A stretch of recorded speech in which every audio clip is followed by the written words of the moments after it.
નમસ્કાર મિત્રો, આપ સૌનું ફરી એક વખત સ્વાગત છે આરણ્યક સિરીઝમાં. અગાઉના એપિસોડમાં આપણે પર્યાવરણ વિષયને સિલેબસ મુજબ ખૂબ જ વિગતવાર સમજ્યો હતો. તેમાં ફોટા, ચાર્ટ અને શોર્ટ નોટ દ્વારા આપણે તેને સમજવાનો પ્રયત્ન કર્યો હતો, જેમાં પર્યાવરણનો અર્થ, પર્યાવરણની પાયાની માહિતી, પર્યાવરણના આવરણો, પ્રકારો અને પરીક્ષામાં ઉપયોગી તમામ માહિતી આપણે જોઈ હતી. હવે સમય છે તે જ ટોપિકની સચોટ પ્રેક્ટિસ કરવાનો. આજના આ એપિસોડમાં આપણે પર્યાવરણ વિષયમાંથી અત્યાર સુધી વિવિધ સ્પર્ધાત્મક પરીક્ષામાં પૂછાયેલા મહત્વના પ્રશ્નો એટલે કે પીવાયક્યુ, મહત્વના વન લાઇનર પ્રશ્નો અને પરીક્ષાની અંદર વારંવાર પૂછાઈ શકે એવા એમસીક્યુ આપણે જોઈશું અને તેને સોલ્વ કરીશું. જો તમે ફોરેસ્ટ ગાર્ડ અને વનપાલની પરીક્ષામાં સારો સ્કોર કરવા માંગતા હો તો આ વિડીયો અંત સુધી જોજો. સાથે જ વિડીયો તમને ગમે તો વિડીયોને લાઇક કરી તમારા મિત્રો સુધી પણ પહોંચાડી દેજો. તો ચાલો વધુ સમય લીધા વગર આપણે શરૂ કરીએ આરણ્યક સિરીઝ ક્વેશ્ચન પ્રેક્ટિસ પર્યાવરણ. તો તેની અંદર સૌપ્રથમ આપણે વન લાઇનરથી ચાલુ કરીએ, ત્યારબાદ આપણે પીવાયક્યુ પ્રશ્નો જોઈશું અને છેલ્લે પરીક્ષામાં પૂછાઈ શકે તેવા પ્રશ્નો આપણે આ ટોપિકમાંથી જોઈશું. તો સૌપ્રથમ આપણે વન લાઇનર પ્રશ્નોથી શરૂઆત કરીએ, ત્યારબાદ વિકલ્પોવાળા પ્રશ્નો જોઈશું અને ત્યારબાદ છેલ્લે અંતમાં આપણે પીવાયક્યુ પ્રશ્નો જોઈશું. આગળની પરીક્ષામાં આ ટોપિકમાંથી પૂછાયેલા પ્રશ્નોને જોઈશું. તો જોઈએ વન લાઇનરની અંદર સૌપ્રથમ પ્રશ્ન કે વાતાવરણ છે તે વાતાવરણ પૃથ્વીની સપાટીથી આશરે કેટલા કિલોમીટરની ઊંચાઈ સુધી વિસ્તરેલું છે? તો આની અંદર સાચો જવાબ આવે છે 800 થી લઈ અને 1000 કિલોમીટરની ઊંચાઈ સુધી વિસ્તરેલું છે. ત્યારબાદ આપણે નેક્સ્ટ પ્રશ્ન જોઈએ કે પૃથ્વી સપાટીથી ખાલી જગ્યાની ઊંચાઈ સુધી વાતાવરણના સ્તરમાં 99% જેટલી હવા સમાયેલી છે. એટલે કે પૃથ્વી સપાટીથી લઈ અને કેટલા કિલોમીટર સુધી જઈએ ઉપર, ત્યાં સુધીમાં 99% વાતાવરણ જે છે તે આવી જાય છે. તો એનો સાચો જવાબ આવે છે 32 કિલોમીટર. 32 કિલોમીટરની ઊંચાઈ સુધી વાતાવરણના સ્તરમાં 99% જેટલી હવા સમાઈ છે. ત્યારબાદનો પ્રશ્ન છે વાતાવરણમાં નાઇટ્રોજન આશરે કેટલા કિલોમીટરની ઊંચાઈ સુધી જોવા મળે છે? તો આનો આપણે ચાર્ટ દ્વારા આપણે સમજાવેલું હતું. આની અંદર આપણો સાચો જવાબ આવે છે 130 કિલોમીટરની ઊંચાઈ સુધી નાઇટ્રોજન જોવા મળે છે. ત્યારબાદ તેની સાથે જ આપણે જોઈ લઈએ ઓક્સિજન. ઓક્સિજન 110 કિલોમીટર સુધી જોવા મળે છે, જ્યારે કાર્બન ડાયોક્સાઇડ 20 કિલોમીટરની ઊંચાઈ સુધી વાતાવરણની અંદર છે તે જોવા મળે છે. તો આ ત્રણેય વસ્તુ છે તે ત્રણ વસ્તુ આપણે ખાસ યાદ રાખવાની છે. નેક્સ્ટ આપણો પ્રશ્ન છે ક્ષોભાવરણ એટલે કે ટ્રોટોસ્ફિયર. આ ટ્રોટોસ જે શબ્દ આવે છે તે કઈ ભાષાના શબ્દ પરથી લેવામાં આવેલો છે? તો તેનો સાચો જવાબ આવે છે ગ્રીક શબ્દ ટ્રોપોસનો અર્થ થાય છે વળવું અથવા બદલાવું. આના ઉપરથી જે ગ્રીક શબ્દ છે તેના ઉપરથી જે છે તે આ ટ્રોપોસ્ફિયર નામ આપવામાં આવેલું છે, એટલે આ પણ યાદ રાખીશું. સાથે જ એવો સેમ પ્રશ્ન છે ક્ષોભાવરણ પૃથ્વીમાં અલગ અલગ જગ્યાએ અલગ અલગ જે વૃત્તો આવેલા છે ત્યાં અલગ અલગ સ્તરો સુધી ફેલાયેલું છે. તો તેમાંથી આપણો પ્રશ્ન છે કે વિષુવવૃત્ત ઉપર ક્ષોભાવરણ કેટલા કિલોમીટર સુધી જોવા મળે છે? તો આપણે સાથે સાથે ત્રણેય વસ્તુ જોઈ લઈએ. તો તેમાં સૌ પ્રથમ આવે છે ધ્રુવો પર. ક્ષોભાવરણ ધ્રુવો પર 2 થી 8 કિલોમીટર સુધી આપણને જોવા મળે છે.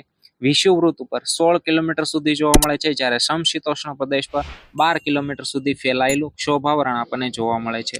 તો આ પણ વસ્તુ છે, આ પ્રશ્ન પણ ખૂબ જ ઇમ્પોર્ટન્ટ છે, ખાસ આપણે યાદ રાખી લઈશું. નેક્સ્ટ આપણો પ્રશ્ન છે તોફાનો, અવાજના તરંગો, હવાની સંરચના, વીજળી, ધુમ્મસ, બરફવર્ષા, વરસાદ અને વાદળ વગેરે કયા આવરણની અંદર છે તે આપણને જોવા મળે છે? તો તેનો જવાબ પણ એકદમ સિમ્પલ છે. સાચો જવાબ આવે છે ક્ષોભાવરણ. ક્ષોભાવરણની અંદર આ બધી વસ્તુ છે તે આપણને જોવા મળે છે. ત્યારબાદનો પ્રશ્ન છે કે ક્ષોભાવરણની અંદર 1 કિલોમીટરની ઊંચાઈએ જતા આશરે કેટલા અંશ સેલ્સિયસના દરે તાપમાન ઘટે છે અને તેને શું કહેવામાં આવે છે? જેમ 1 કિલોમીટરની ઊંચાઈએ જઈએ તેમ આશરે 6.5 અંશ સેલ્સિયસના દરે તાપમાન છે તે ઘટે છે, અને આ જે તાપમાન ઘટવાનો દર છે તેને આપણે લેપ્સ રેટ તરીકે ઓળખીએ છીએ. તો આ પણ આપણે ખાસ યાદ રાખીશું. નેક્સ્ટ આપણો પ્રશ્ન છે કયા આવરણની અંદર ઋતુઓ અનુભવાતી નથી? તો સમતાપ આવરણ છે તે સમતાપ આવરણની અંદર ઋતુઓ છે તે અનુભવાતી નથી. ત્યારબાદ નો પ્રશ્ન છે કે કયા આવરણને ઓઝોન આવરણ તરીકે પણ ઓળખવામાં આવે છે? તો એકદમ ઈઝી પ્રશ્ન છે. સાચો જવાબ આવે છે કે સમતાપ આવરણ. સમતાપ આવરણને ઓઝોન આવરણ તરીકે પણ ઓળખવામાં આવે છે, અને ખાસ સાથે તેની યાદ રાખવાનું છે કે સમતાપ આવરણમાં આશરે 32 થી લઈ અને 48 કિલોમીટરની વચ્ચે ઓઝોન વાયુનું પાતળું આવરણ આવેલું છે અને તેના કારણે જ તેને ઓઝોન આવરણ તરીકે ઓળખવામાં આવે છે. નેક્સ્ટ પ્રશ્ન છે, વિષુવવૃત્તથી ધ્રુવો તરફ જતા ઓઝોન સ્તરની જાડાઈમાં શું ફેરફાર થાય છે? વધે છે, ઘટે છે, સરખું રહે છે કે કંઈ ફેરફાર નથી થતો? તો આનો સાચો જવાબ આવે છે કે જાડાઈની અંદર ઘટાડો થાય છે. વિષુવવૃત્તથી લઈ અને જેમ ધ્રુવો તરફ આપણે જઈએ તેમ ઓઝોન સ્તરની જાડાઈમાં ઘટાડો થતો જોવા મળે છે. તો આ વસ્તુ પણ આપણે ખાસ યાદ રાખીશું. આ જે તમામ પ્રશ્નો છે તે તમામ પ્રશ્નો તમે જોતા જશો. એક એક પ્રશ્નો છે તે એક એક પ્રશ્ન ઇમ્પોર્ટન્ટ છે. આ તમામ પ્રશ્નો છે તે પરીક્ષાની અંદર પૂછાવા લાયક છે અને પૂછાશે જ. ખાસ યાદ રાખજો, આ ટોપિકમાંથી જો કોઈ પ્રશ્ન પૂછાશે તો આપણે આ વિડીયોની અંદર જે પ્રશ્નો આવવાના છે તે પ્રશ્નો જ હશે, તેમાંથી એક પ્રશ્ન બહાર નહીં જાય. એટલે ખાસ વિડીયો અંત સુધી જોવાનું રાખજો અને સાથે વિડીયોને લાઇક કરીને તમારા મિત્રો સુધી પણ પહોંચાડજો. ત્યારબાદનો પ્રશ્ન છે, ઉલ્કાઓ કયા આવરણમાંથી પસાર થતા સળગી ઉઠે છે અથવા તો નાશ પામે છે? જે ઉલ્કાઓ છે તે મધ્ય આવરણમાંથી જેમ પસાર થાય છે તો ત્યારે અવકાશમાંથી જે આવતી ઉલ્કાઓ છે તે આ આવરણમાંથી પસાર થતા સળગી ઉઠે છે અને નાશ પણ પામે છે. તો સાચો જવાબ આવે છે મધ્ય આવરણ. ત્યારબાદનો આપણો પ્રશ્ન છે કે રેડિયો પ્રસારણ કયા આવરણને આભારી છે? તો તેનો સાચો જવાબ આવે છે, જો ઓલ ઓવર આપણને પૂછે છે કે ક્ષોભાવરણ, સમતાપાવરણ, મધ્યાવરણ કે ઉષ્માવરણ, ફક્ત આ ઓપ્શન આપેલા હોય તો આપણો સાચો જવાબ આવે છે ઉષ્માવરણ. પરંતુ વધુ ડિટેલની અંદર આપણને પૂછે તો તેનો સાચો જવાબ આવે છે આયનાવરણ. ત્યારબાદ સેમ એવો જ પ્રશ્ન કે ચુંબકીય આવરણ અથવા તો મેગ્નેટોસ્ફિયર કયા આવરણને કહેવામાં આવે છે? તો ઉષ્મા જો ઓલ ઓવર પૂછે તો ઉષ્માવરણ જવાબ આવે છે, પરંતુ વધુ ડિટેલની અંદર આપણને પૂછે તો બાહ્ય આવરણ જે છે તે આપણો સાચો જવાબ આવે છે. તો મેગ્નેટોસ્ફિયર અથવા ચુંબકીય આવરણ પૂછે તો કયા આવરણની અંદર આવે? બાહ્ય આવરણની અંદર આવે છે. નેક્સ્ટ આપણો પ્રશ્ન છે કે કયું આવરણ અંતરિક્ષ મિશન માટે ભયજનક માનવામાં આવે છે? તો તેનો સાચો જવાબ આવે છે બાહ્ય આવરણ. બાહ્ય આવરણ જે છે તે અંતરિક્ષ મિશન માટે ભયજનક માનવામાં આવે છે. નેક્સ્ટ આપણો પ્રશ્ન છે કે દર 1 કિલોમીટરની ઊંડાઈએ જતા આશરે કેટલા અંશ સેલ્સિયસ તાપમાનનો વધારો થાય છે? તો આપણે જાણીએ છીએ તેમ સાચો જવાબ આવે છે 30 અંશ સેલ્સિયસ, કે દર 1 કિલોમીટરની ઊંડાઈએ જતા આશરે 30 અંશ સેલ્સિયસ તાપમાનનો વધારો થાય છે. નેક્સ્ટ આપણો પ્રશ્ન છે કે ઇકોસ્ફિયર કોને કહેવામાં આવે છે? તો સીધો જ આપણે જવાબ બોલીએ તો મૃદાવરણ, જલાવરણ, વાતાવરણ અને જીવાવરણ, આ ચારેય વસ્તુ મળી અને બને છે ઇકોસ્ફિયર. તો આ વસ્તુ પણ આપણે યાદ રાખી લઈશું. નેક્સ્ટ આપણો મહત્વનો ઇમ્પોર્ટન્ટ એવો પ્રશ્ન જોઈએ કે કયા વર્ષની અંદર ભારતમાં પર્યાવરણ, વન અને જળવાયુ પરિવર્તન મંત્રાલયની સ્થાપના કરવામાં આવી હતી? તો સાચો જવાબ આવે છે 1985માં. ત્યારે કઈ સરકાર હતી? તો રાજીવ ગાંધી જે છે તેના નેતૃત્વ હેઠળ છે તે આ મંત્રાલયની સ્થાપના કરવામાં આવી હતી. આવો ઝીણામાં ઝીણો પ્રશ્ન છે તે પણ આપણા માટે ખૂબ ઇમ્પોર્ટન્ટ છે. આ પણ પરીક્ષાની અંદર પૂછાય છે, એટલે ખાસ યાદ રાખી લઈશું. નેક્સ્ટ આપણો પ્રશ્ન છે કે સમગ્ર એશિયામાં ભારતના સૌપ્રથમ કયા રાજ્યની અંદર ક્લાઇમેટ ચેન્જ નામના અલગ સરકારી વિભાગની રચના કરવામાં આવી હતી? તો આવો પ્રશ્ન પૂછાય તો આપણા ગુજરાત રિલેટેડ જ હોય. રાઈટ આન્સર આવે છે ગુજરાત. સમગ્ર એશિયામાં ફક્ત ગુજરાત રાજ્ય દ્વારા છે ત્યાં સૌપ્રથમ શરૂઆત કરવામાં આવી હતી. અને ક્યારે શરૂઆત કરવામાં આવી હતી તે આપણને પૂછે તો તે પણ આપણને ખ્યાલ હોવો જોઈએ. 2009ની અંદર છે ત્યાં ક્લાઇમેટ ચેન્જ નામના અલગ સરકારી વિભાગની રચના કરવામાં આવી હતી. અને આ શું કામ કરતું હતું? તો ક્લાઇમેટ ચેન્જ સંબંધી નીતિ અને વ્યૂહરચના જે છે તે નક્કી કરતા હતા. તો આ વસ્તુ પણ આપણે ખાસ છે તે યાદ રાખી લઈશું.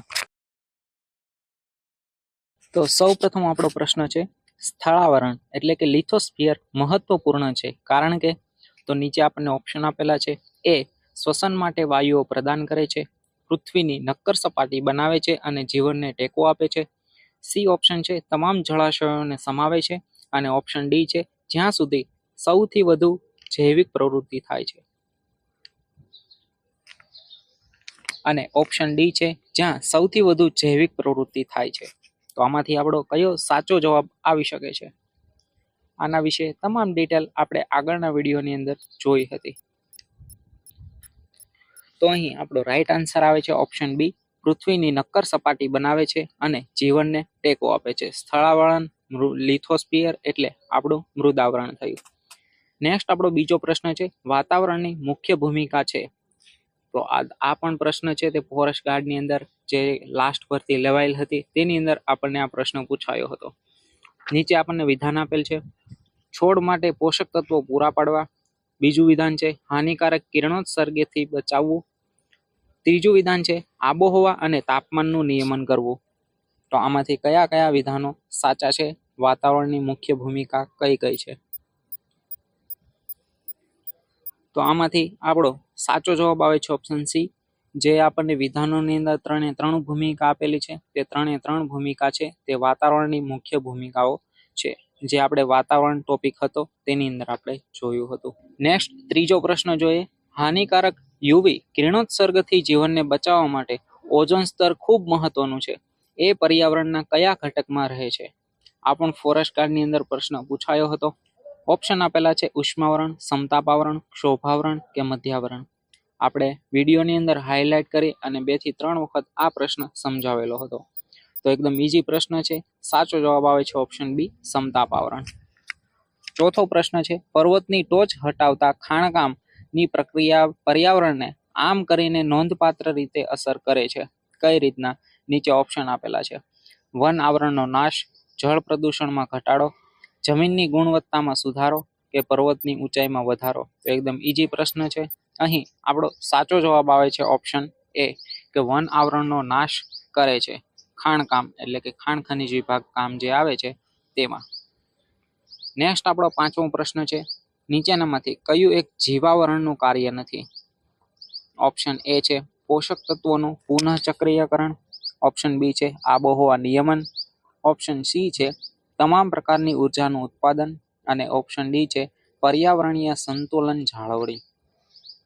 તો તમામ પ્રશ્નની બાદ આપણે 5 થી 7 જેટલો સેકન્ડનો સમય આપીએ છીએ, જેનાથી તમે તમારી રીતના પ્રશ્નોનો જવાબ તમે તમારા મગજથી તમે આગળ થિયરી ભણેલા છે તો તમને કેટલું યાદ રહ્યું તેના અનુભવે તમે જવાબ આપવાનો છે. જો ઓછો સમય પડે તો વિડીયોને સ્ટોપ કરીને પણ તમારી રીતના જવાબ આપી ત્યારબાદ વિડીયોમાં આગળ તમે વધી શકો છો. તો આ 5મા પ્રશ્નની અંદર રાઈટ આન્સર આવે છે ઓપ્શન સી, તમામ પ્રકારની ઉર્જાનું ઉત્પાદન. ત્યારબાદ 6થો પ્રશ્ન છે ખનન કઈ રીતે જમીનના ઉપલા સ્તરને નુકસાન પહોંચાડવામાં ફાળો આપે છે? ઓપ્શન આપેલા છે જમીનને સંરક્ષણ પ્રોત્સાહન આપીને, ખોદકામ અને વિક્ષેપ દ્વારા, ધોવાણ ઘટાડીને કે વનસ્પતિ વૃદ્ધિ વધારીને. તો અહીં આપણો સાચો જવાબ આવે છે ઓપ્શન બી, ખોદકામ અને વિક્ષેપ દ્વારા છે તે ખનન જમીનના ઉપરના સ્તરને નુકસાન પહોંચાડે છે. પર્યાવરણ પર ઔદ્યોગિકીકરણની અસરોના સંદર્ભમાં નીચેનામાંથી કયું વિધાન સાચું છે? વિધાન આપેલું છે તે શહેરી વિસ્તારો તરફ વસ્તીનું સ્થળાંતરણ વધારે છે, જેના પરિણામે જમીન અને સંસાધનો પર દબાણ આવે છે. બીજું વિધાન છે તે મોટા પ્રમાણમાં કચરો ઉત્પન્ન કરે છે. આ પણ ફોરેસ્ટ ગાર્ડની અંદર પૂછાયેલો પ્રશ્ન છે. તો અહીં આપણો સાચો જવાબ આવે છે ઓપ્શન ડી, કે બંને વિધાનો છે તે એકદમ સાચા છે. નેક્સ્ટ આપણો પ્રશ્ન છે પર્યાવરણના રક્ષણમાં મદદ કરવા માટે આપણે રોજિંદા ધોરણે આમાંથી કયું ન કરવું જોઈએ? પર્યાવરણનું જે આપણે રક્ષણ છે તેના મદદ કરવા શું ન કરવું જોઈએ? ઓપ્શન એ છે માખીને બચાવવી, લાંબા સમય સુધી નહાવું, સ્ટેન્ડ અથવા બજારોમાં નાના સ્થાનિક ખેડૂતો પાસેથી નિયમિતપણે ખરીદી કરવી કે ઓપ્શન ડી સ્થાનિક ફૂલો અને શાકભાજીનું વાવેતર કરવું. હવે આ પ્રશ્ન પણ ફોરેસ્ટ ગાર્ડની અંદર પૂછાયેલો છે. આમ સામાન્ય આપણને જોતા લાગે કે આ પ્રશ્ન થોડો પૂછાવા લાયક છે, પરંતુ ગઈ ફોરેસ્ટ ગાર્ડની અંદર આ પ્રશ્ન પૂછાઈ ગયેલો છે. તો આ પ્રશ્નની અંદર જોઈએ તો આપણો સાચો જવાબ આવે છે ઓપ્શન બી, લાંબા સમય સુધી નહાવું. આ આપણે ન કરવું જોઈએ, કારણ કે તેનાથી વધારે પાણીનો વ્યય થાય છે એટલા માટે. નેક્સ્ટ આપણો પ્રશ્ન છે ગુજરાતના વન સંરક્ષણ પ્રયાસો માટે નોંધપાત્ર પડકાર ઊભો કરનાર બાબત કઈ છે? આ પણ ફોરેસ્ટની અંદર પૂછાયેલો છે. અતિશય વરસાદ, દાવાનળો, વનસ્પતિ આક્રમિક પ્રજાતિઓ કે ઓપ્શન ડી ઝડપી શહેરીકરણ અને ઔદ્યોગિકીકરણ. તો આની અંદર આપણો સાચો જવાબ આવે છે ઓપ્શન ડી, ઝડપી શહેરીકરણ અને ઔદ્યોગિકીકરણ. નેક્સ્ટ આપણો પ્રશ્ન છે પર્યાવરણ એ ફ્રેન્ચ શબ્દ ખાલી જગ્યા પરથી ઉતરી આવ્યો છે, જેનો અર્થ છે ઘેરવું અથવા તો આસપાસ. તો આપણે આ ટોપિકની સૌ પ્રથમ શરૂઆત કરી હતી, તેમાંનો સૌ પ્રથમ આપણો પ્રશ્ન આજ હતો, અને ત્યારે પણ ઘણી વખત કીધું હતું કે આ પ્રશ્ન ઘણી વખત પૂછાયેલો છે અને પૂછાશે. આ પ્રશ્ન પણ ફોરેસ્ટ ગાર્ડ લાસ્ટ ભરતીની અંદર પૂછાયો હતો. તો આની અંદર ઓપ્શન પણ આપણને આપેલા છે એન્વાયરો, એન્વાયનર, એન્વાયરોમીન કે એન્વાયોનેન. તો જો આપણે ગોખેલું હશે તો આપણને આના અંદર ચોક્કસ ભૂલ પડશે, પરંતુ યાદ રાખેલું હશે તો આપણને ખ્યાલ હશે. આનો સાચો જવાબ આવે છે ઓપ્શન બી, એન્વાયોનર. ગયા વિડીયો થિયરી વાળા વિડીયોની અંદર સૌ પ્રથમ સ્લાઇડની અંદર સૌ પ્રથમ પ્રશ્ન જ આપણે આ મૂકેલો હતો. નેક્સ્ટ આપણો પ્રશ્ન છે, દરિયા એટલે કે મહાસાગરો, સમુદ્રો, તાજા પાણી એટલે કે નદી, સરોવર, તળાવ, ઝરણાઓ, ભૂગર્ભ જળ સંસાધનો વગેરે સહિત પૃથ્વી પરના તમામ પ્રકારના જળાશયો પર્યાવરણના કયા ઘટકને અનુરૂપ છે? ઓપ્શન આપેલા છે ઉષ્માવરણ, શિલાવરણ, જલાવરણ કે વાતાવરણ.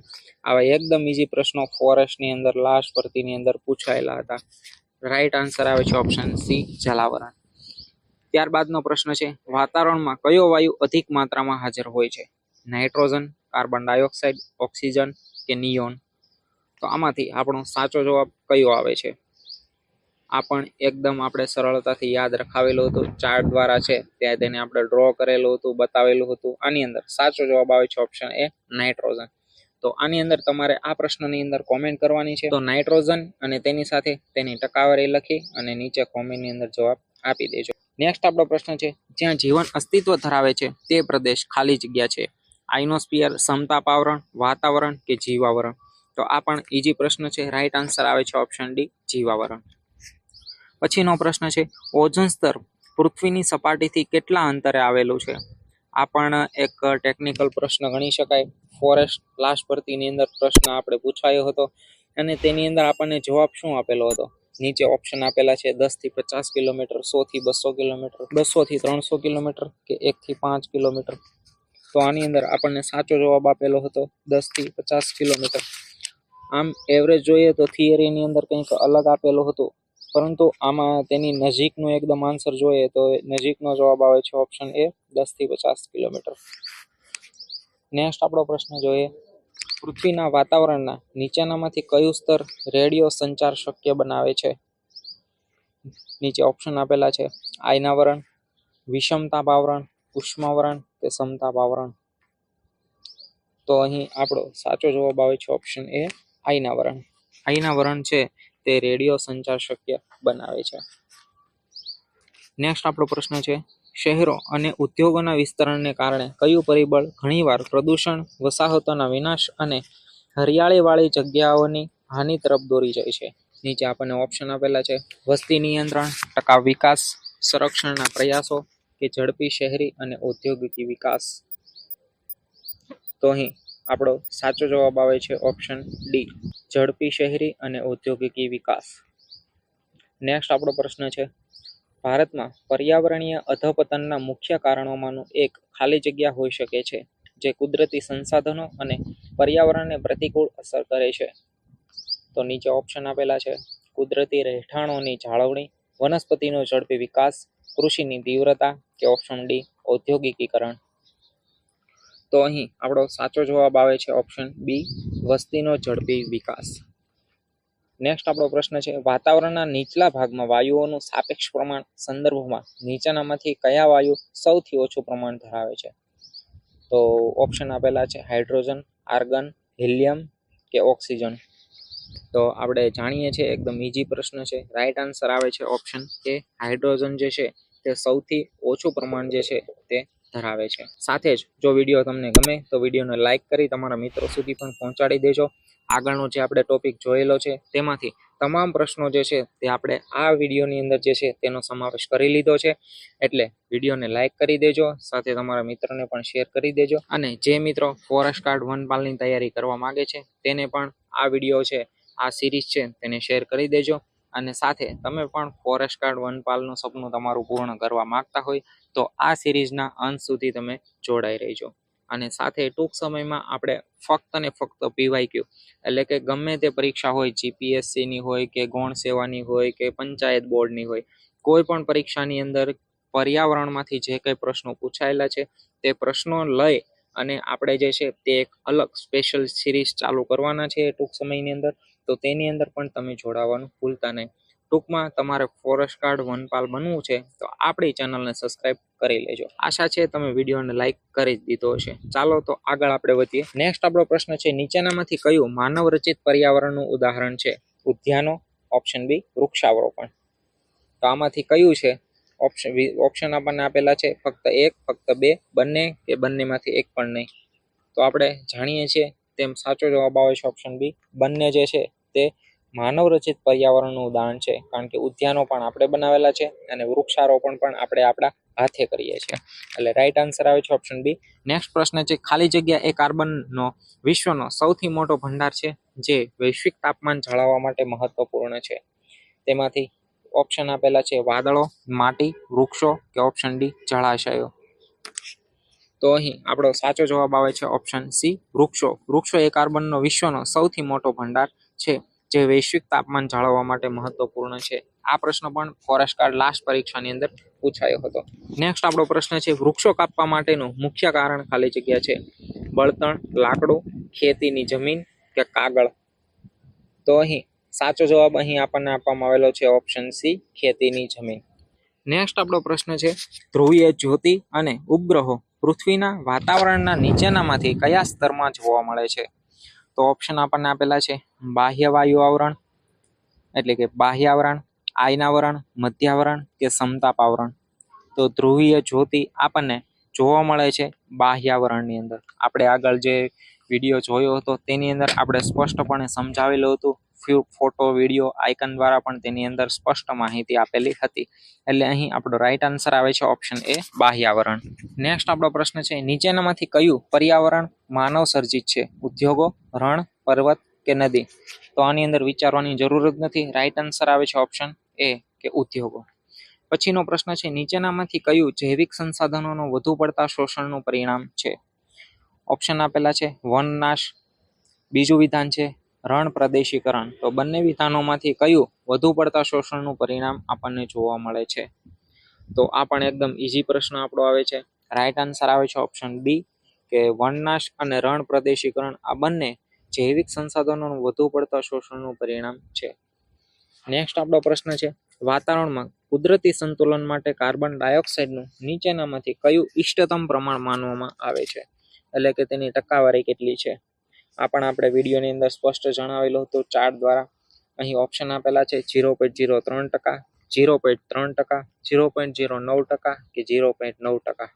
તો આની અંદર સાચો જવાબ આપણો આવે છે ઓપ્શન એ કે 0.03%. વસ્તી વૃદ્ધિને કારણે અનેક ગંભીર પર્યાવરણીય સમસ્યાઓ ઊભી થાય છે.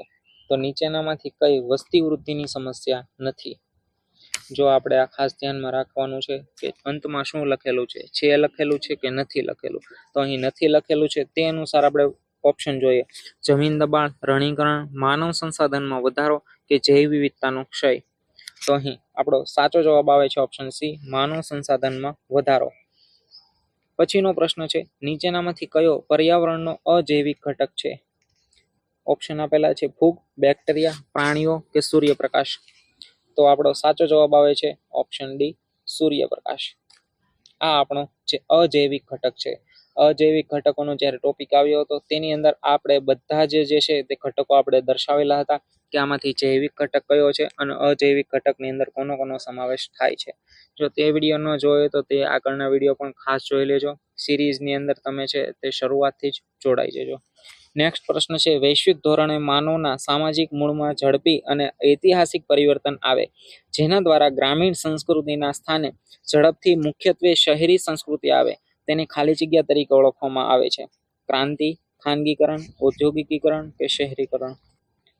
તો અહીં આપણો રાઈટ આન્સર આવે છે ઓપ્શન ડી શહેરીકરણ. પછીનો પ્રશ્ન છે, કયો શબ્દ નૈસર્ગિક વસવાટોને રહેણાંક, વ્યાપારી અથવા ઔદ્યોગિક ઉદ્યોગ માટે વિસ્તારોમાં રૂપાંતરિત કરવાની પ્રક્રિયાનું વર્ણન કરે છે? તો આપણો પ્રશ્ન છે, અહીં આપણને ઓપ્શન આપેલા છે વનીકરણ, અરણ્ય સંરક્ષણ, નૈસર્ગિક આવાસની જાળવણી કે શહેરીકરણ. તો અહીં આપણો સાચો જવાબ આવે છે ઓપ્શન ડી શહેરીકરણ. નેક્સ્ટ આપણો પ્રશ્ન છે, પર્યાવરણનો કયો ઘટક તમામ જીવંત સજીવો અને ચોક્કસ વિસ્તારમાં તેમની ક્રિયા પ્રતિક્રિયાઓનો સંદર્ભ આપે છે? ઓપ્શન આપેલા છે ઓપ્શન એ જૈવિક ઘટકો, શિલાવરણ, અજૈવિક ઘટકો કે વાતાવરણ. તો અહીં આપણો સાચો જવાબ આવે છે ઓપ્શન એ જૈવિક ઘટકો. પછીનો પ્રશ્ન છે, નિમ્ન વાતાવરણમાં રહેલા વાયુઓના સાપેક્ષ પ્રમાણના સંદર્ભમાં નાઇટ્રોજન વાયુના જથ્થાની અંદાજિત ટકાવારી કેટલી છે? આ લાસ્ટ એક્ઝામ ફોરેસ્ટ ગાર્ડની અંદર પૂછાયેલો હતો. બીજી વખત તેનો તે બીજી શિપની અંદર પૂછાયેલો છે. ઓપ્શન આપેલા છે 21, 0.93, 0.03 કે 78. સાચો જવાબ આવે છે ઓપ્શન ડી 78. નેક્સ્ટ પ્રશ્ન છે, આપણી આસપાસના પર્યાવરણ અને સંસાધનોની ગુણવત્તામાં થતો ઘટાડો અથવા બગાડને પર્યાવરણીય ખાલી જગ્યા તરીકે ઓળખવામાં આવે છે. પુનર્વસન, નિવારણ, અધોગતિ કે સંરક્ષણ? તો અહીં સાચો જવાબ આવે છે ઓપ્શન સી અધોગતિ. કુદરતી સંસાધનોના અવક્ષયને રોકવા અથવા ઘટાડવા માટે નીચેનામાંથી કયો ઉપાય છે? નીચે બંને વિધાનો આપેલા છે. વિધાન પહેલું છે પાણી સ્વચ્છ રાખવું અને બીજું વિધાન છે વૃક્ષો અને જંગલોનું જતન કરવું. નીચે ઓપ્શન આપેલા છે માત્ર એક, માત્ર બે, બંને કે બંનેમાંથી એક પણ નહીં. તો અહીં સાચો જવાબ આવે છે ઓપ્શન એ, બંને વિધાનો છે તે સાચા છે. નેક્સ્ટ આપણો પ્રશ્ન છે, ખનનની કામગીરીમાં સલ્ફ્યુરિક એસિડ મુક્ત થવાનું સંભવિત પરિણામ શું છે? ઓપ્શન આપેલા છે જલીય ઝેરી અસરમાં ઘટાડો, જમીનની પીએચમાં સુધારો, પાણીનું એસિડિકીકરણ અને દૂષિતતા, અને અંતમાં આપેલું છે વનસ્પતિની વિકાસમાં વધારો. તો અહીં સાચો જવાબ આવે છે ઓપ્શન સી, પાણીનું એસિડિટીકરણ અને દૂષિતતા છે તે સલ્ફ્યુરિક એસિડના કારણે વધે છે. પછી છે પૃથ્વીની સપાટીના સ્તરોનો સમાવેશ કયા ક્ષેત્રોની અંદર થાય છે? પોલિસ્ફિયર, ઓઝોન સ્તર, વાતાવરણ અને જલાવરણ કે સમશીતોષ્ણ મંડળ એટલે કે સ્ટ્રેટોસ્ફિયર? તો પૃથ્વીની સપાટીના જે સ્તરો છે તે પૃથ્વી સપાટીના સ્તરો આપણને વાતાવરણ અને જલાવરણની અંદર આપણને જોવા મળે છે, એટલે રાઈટ આન્સર આવે છે ઓપ્શન સી. પછીનો પ્રશ્ન છે, નીચેનામાંથી કયો એક એ પર્યાવરણનો જૈવિક ઘટક છે? તાપમાન, પાણી, સ્થળાકૃતિ કે વિઘટક? તો આપણે આગળના જે થિયરી વાળો જે વિડીયો હતો તેની અંદર સ્પષ્ટ જણાવેલું હતું. રાઈટ આન્સર આવે છે ઓપ્શન ડી વિઘટક. પછીનો પ્રશ્ન છે, કયો પર્યાવરણીય ઘટક કોઈ પણ છોડના વિકાસ અને ખેતી માટે જરૂરી પોષક તત્વો અને ખનિજોનો ભંડાર છે? તો એકદમ ઈઝી છે, ઓપ્શન જોવાની પણ જરૂર નથી, છતાં જોઈએ. માટી, હવા, સૂર્યપ્રકાશ કે પાણી? તો રાઈટ આન્સર આવે છે ઓપ્શન એ. નેક્સ્ટ આપણો પ્રશ્ન છે, લિથોસ્ફિયર અને બાયોસ્ફિયર વચ્ચેનું આદાન પ્રદાન જરૂરી છે, કારણ કે? તો અહીં આપણને ઓપ્શનો આપેલા છે. તે પર્વતોની રચના તરફ દોરી જાય છે, તે મહાસાગરોની રચના માટે જરૂરી છે, ઓપ્શન સી છે તે કૃત્રિમ વાતાવરણ બનાવી દે છે, અને ઓપ્શન ડી છે તે પોષક તત્વો અને જીવનના ચક્રને ટેકો આપે છે. તો અહીં આપણો સાચો જવાબ જોઈએ તો રાઈટ આન્સર આવે છે ઓપ્શન ડી, તે પોષક તત્વો અને જીવનના ચક્રને ટેકો આપે છે. નેક્સ્ટ આપણો પ્રશ્ન છે, ખાલી જગ્યા એ એક એવી પ્રક્રિયા છે જેના દ્વારા પાણી બાષ્પ અવસ્થામાંથી પ્રવાહી અવસ્થામાં પરિવર્તિત થાય છે?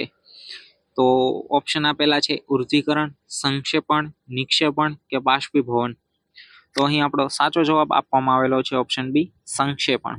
નેક્સ્ટ આપણે પ્રશ્ન આપેલો છે, પાણીના વિસ્તરણ અંતર્ગત મહાસાગરો કેટલી ટકાવારી ધરાવે છે? નીચે આપણને ઓપ્શનો આપેલા છે 0.019%, 2%, 68% કે 97.3%? તો અહીં આપણો સાચો જવાબ આવે છે ઓપ્શન ડી 97% જેટલો ટકાવારી જે છે તે મહાસાગરો ધરાવે છે. પછીનો પ્રશ્ન છે, મૃદાવરણ પૃથ્વી સપાટીનો કેટલા ટકા ભાગ ધરાવે છે? તો આમાં ઓપ્શન જોવાની જરૂર નથી, રાઈટ આન્સર આવે છે ઓપ્શન એ 29%. નેક્સ્ટ આપણો પ્રશ્ન છે, મૃદાવરણ બાબતે નીચેના પૈકી કયા વિધાનો સત્ય છે? તો નીચે આપણને વિધાનો આપેલા છે. પહેલું વિધાન છે, ઉત્તર ગોળાર્ધ 61% જમીન ધરાવે છે, જ્યારે દક્ષિણ ગોળાર્ધ 81% પાણી ધરાવે છે. બીજું વિધાન છે, પૃથ્વીના પોપડાને 1 કિલોમીટર ઊંડાઈ જતા આશરે 30°C તાપમાનનો વધારો થાય છે. તો આમાંથી કયા વિધાનો સત્ય છે? તો આપણે જાણીએ છીએ, આગળ જોયું હતું તે મુજબ આપણો રાઈટ આન્સર આવે છે ઓપ્શન સી, કે એ બી બંને વિધાનો છે તે એકદમ સાચા છે. પછીનો પ્રશ્ન છે, વાતાવરણમાં ઓક્સિજન આશરે કેટલા કિલોમીટરની ઊંચાઈ સુધી જોવા મળે છે? 110, 120, 100 કે 130? તો અહીં આપણો સાચો જવાબ આવે છે ઓપ્શન સી, 110 કિલોમીટરની ઊંચાઈ સુધી આપણને જોવા મળે છે. આ ટોપિકની અંદર આપણે જોતા હતા ત્યારે આપણો નાઇટ્રોજન, ઓક્સિજન અને કાર્બન ડાયોક્સાઇડ ત્રણેયની ટકાવારી આપણે જોઈ હતી. જે મિત્રોએ તે વિડીયો જોયો હોય અથવા આ આપણને આવડતું હોય કે ઓક્સિજન કેટલા કિલોમીટરની ઊંચાઈ સુધી જોવા મળે છે, નાઇટ્રોજન કેટલા સુધી અને ઓક્સિજન કેટલા સુધી જોવા મળે છે, તો આ ત્રણેયનો જે છે તે આપણે જવાબ આપવાનો છે, નાઇટ્રોજન, ઓક્સિજન અને કાર્બન ડાયોક્સાઇડ. જેનો જવાબ સાચો હશે તેની કોમેન્ટ પણ આપણે પિન કરી દઈશું. નેક્સ્ટ આપણો પ્રશ્ન છે, પૃથ્વી પર ઉપયોગી એવા મીઠા પાણીનો જથ્થો કેટલા ટકા છે? તો અહીં આપણને અંદાજે ટકાવારી આપેલી છે 1.7%, 2.7%, 3.7% કે 4.7%? તો અહીં આપણો સાચો જવાબ આવે છે ઓપ્શન બી 2.7%. પછીનો આપણો પ્રશ્ન છે, કોલસો, લાકડું, પેટ્રોલ વગેરેના વધુ પડતા દહનથી નીચેના પૈકી કયા ઝેરી વાયુ ઉત્પન્ન થાય છે? તો આપણને પ્રથમ આપેલું છે sulphur dioxide, carbon monoxide, nitrogen oxide કે ઉપરના તમામે તમામ. તો રાઈટ આન્સર આવે છે ઓપ્શન ડી, ઉપરના તમામે તમામ. પછીનો આપણો પ્રશ્ન છે, વાતાવરણનો પ્રકાર અને તેની ઊંચાઈ સંબંધિત નીચેના પૈકી કઈ એક જોડ ખોટી છે? તો આપણને નીચે આવરણ અને તેના કિલોમીટર આપેલા છે. તેની અંદર પ્રથમ છે શોભાવરણ 0 થી 12 કિલોમીટર, સમતાપાવરણ 12 થી 50 કિલોમીટર, મધ્યાવરણ છે 50 થી 100 કિલોમીટર અને ઉષ્માવરણ છે 80 થી લઈ અને 700 કિલોમીટર. તો આપણને ઓપ્શન જોતા જ ખ્યાલ આવી જાય. આની અંદર રાઈટ આન્સર આવે છે ઓપ્શન સી, મધ્યાવરણ 50 થી લઈ અને 100 કિલોમીટર. મિત્રો, આજના પર્યાવરણ વિષયના તમામ મહત્વના પ્રશ્નો અહીં આપણા પૂર્ણ થાય છે. આ પર્યાવરણના પાયોમાંથી આપણે તમામ પ્રશ્નો જે છે તે અહીં આપણે કવર કરી લીધા છે. આમાંથી એક પણ પ્રશ્ન તમને બહાર નહીં પૂછાય, આ 100%ની ગેરંટી છે. આવનાર વિડીયોમાં આપણે ઇકોલોજી એટલે કે પારિસ્થિતિકી વિશે આપણે જોવાના છે. તેની અંદર પણ સેમ વસ્તુ આપણે જોવાના છે કે તમામ થિયરી વિશે જોઈશું. તેની અંદર તમને યાદ રહે તે રીતના શોર્ટ માહિતી સ્વરૂપે, સાથે ચાર્ટ જરૂર પડે ત્યાં ચાર્ટ દ્વારા તમને યાદ રહે તે રીતના, જરૂર પડે ત્યાં તમામ પ્રકારના ફોટા, ઇમેજ, આઇકન આપણે લગાવીશું, જેનાથી તમે એક વખત ફોટો અથવા સિનેમેટિક રોલ તમે જોવો તો તમને એકદમ સરળતાથી યાદ રહી જાય. તો આ રીતના સેમ આપણે આગળ વધવાના છીએ. અને વિડીયોના અંતે આપણે એક એવી સ્લાઇડ જોશું જેમાં 1 થી 2 મિનિટની અંદર આપણે સંપૂર્ણ વિડીયો જે જોયો હશે તે એ વિડીયો જે છે તે શોર્ટની અંદર આપણે જોવાનો પ્રયત્ન કરીશું, સમજવાનો પ્રયત્ન કરીશું. અને તે ટોપિકમાં પણ સેમ આ રીતના જ કરશું. તે ટોપિક સિલેબસ મુજબ સંપૂર્ણ પૂરો થાય ત્યારબાદ તેમાંથી નીકળતા વન લાઇનર પ્રશ્નો, મહત્વના પૂછાઈ શકે તેવા પ્રશ્નો અને પીવાયક્યુ એટલે કે આગળની પરીક્ષામાં પૂછાયેલા પ્રશ્નો આપણે જોઈશું. તો આ વિડીયો તમને ઉપયોગી લાગ્યો હોય તો એક લાઇક કરી તમારા સપોર્ટ જરૂર આપજો અને તમારા દરેક ફોરેસ્ટ ગાર્ડ અને વનપાલની તૈયારી કરતા મિત્ર સુધી આ વિડીયો જરૂર પહોંચાડજો. અને યાદ રાખજો, પરીક્ષામાં સિલેક્શન નસીબથી નથી થતું. દરરોજ કરેલી સાચી તૈયારી, હજારો પ્રશ્નોની પ્રેક્ટિસ અને પોતાની જાત પર રાખેલો વિશ્વાસ જ સફળતા અપાવે છે. આરણ્યક સિરીઝનો દરેક એપિસોડ તમને તમારા સપનાની એક ડગલું નજીક લઈ જવા માટે બનાવવામાં આવ્યો છે. એટલે કોઈ પણ એપિસોડ છે તે તમે છોડશો નહીં. એક દિવસ આવશે જ્યારે આ મહેનત તમારી વર્દીમાં દેખાશે, તમારા માતા પિતાની આંખોમાં ગર્વ દેખાશે અને દુનિયા તમને ફોરેસ્ટ ગાર્ડ કે વનપાલ નહીં પરંતુ તમારી મહેનતની ઓળખથી ઓળખશે. ત્યાં સુધી હાર માનવાની નથી, થાકવાનું નથી. દરરોજ એક પગલું આગળ વધવાનું છે ધીમે ધીમે. જ્યાં સુધી ફોરેસ્ટ ગાર્ડની ભરતી જાહેર ન થાય ત્યાં સુધી આ જ રીતના ધીમે ધીમે કન્ટિન્યુ આપણે ચાલુ રાખવાનું છે, જેનાથી છેલ્લે આપણે એક સાથે બોજો વજન ન પડે. તો ફરીથી આપણે આરણ્યક સિરીઝના આગામી એપિસોડમાં મળીએ. ત્યાં સુધી યાદ રાખજો, સપના જોનારાઓ ઘણા હોય છે પરંતુ જંગલની વર્દી પહેરે છે એ જ જે અંત સુધી લડતા રહે છે. ધન્યવાદ. જય હિન્દ, જય ભારત, જય પ્રકૃતિ.